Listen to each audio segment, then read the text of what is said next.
వైసీపీలోని కొందరు నాయకులు ఎన్నికల్లో ఓడినా తమ బుద్ధి మార్చుకోకుండా మహిళలపై తీవ్ర వ్యాఖ్యలు చేస్తున్నారని మండిపడ్డారు ఏపీ మంత్రి బీసీ జనార్దన్ రెడ్డి. ఈ సందర్భంగా వైసీపీ నేతలు ప్రస్తావిస్తున్న రప్పారప్ప డైలాగులను పలికారు మంత్రి. వైసీపీ హయాంలో రాష్ట్రంలో పంచాయతీరాజ్ వ్యవస్థ పూర్తిగా నిర్వీర్యమైందన్నారు మంత్రి.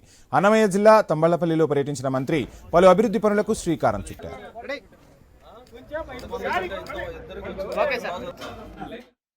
గత ప్రభుత్వంలో మాదిరిగా ఏనాడు కూడా మా ముఖ్యమంత్రి ప్రజల వద్దకు వెళ్ళే ముఖ్యమంత్రి, ప్రజా పరిపాలన చేసే ముఖ్యమంత్రి.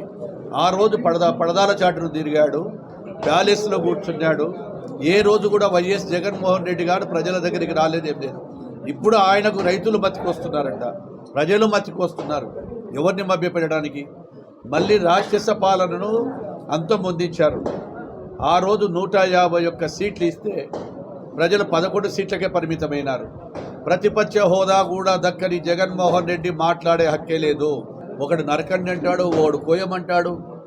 ఆల్రెడీ ప్రజలు మీకు ఏ విధంగా నరకాలను ఓటు అనే ఆయుధంతో నరికేశాడు. ఇంకొకడు రప్ప అంటాడు. రప్ప ఆడిచ్చినారు కదా, రప్ప ప్రజలు ఓటు అని బ్యాలెట్ వేసేసి రప్ప ఆడిచ్చినారు. మరి సిగ్గన్న కాక ఈరోజు నాయకులంతా కూడా మాట్లాడుతున్నాడు.